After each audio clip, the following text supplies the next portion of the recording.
Ils défilent les uns après les autres sur le tarmac de l'aéroport de Caracas. Plus de 130 migrants vénézuéliens de retour dans leur pays après l'avoir pourtant quitté pour rejoindre les États-Unis. Nous sommes en train de donner des instructions pour accueillir les citoyens vénézuéliens rapatriés dans le cadre du plan Retour à la patrie.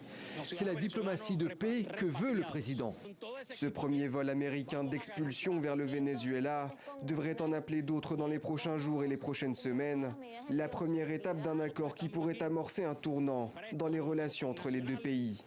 Mercredi, les États-Unis ont annoncé un allègement limité des sanctions américaines imposées contre le Venezuela en 2018, après la réélection controversée de Nicolás Maduro, une initiative de Joe Biden qui vient répondre à la demande du président vénézuélien, après la signature d'un accord avec son opposition en vue de la tenue d'une élection présidentielle en 2024.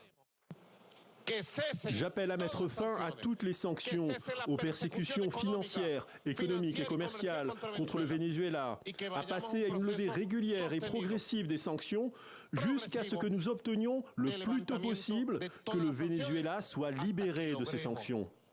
Le gouvernement américain autorise de nouveau l'achat de gaz et de pétrole vénézuélien pour une durée de 6 mois.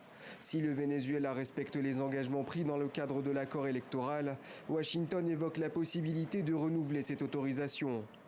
De quoi permettre aux Américains de diversifier leurs fournisseurs de pétrole et à Caracas d'avoir de nouvelles sources de financement grâce à ses réserves les plus importantes dans le monde, alors que le pays est étranglé par une crise économique profonde depuis 2013.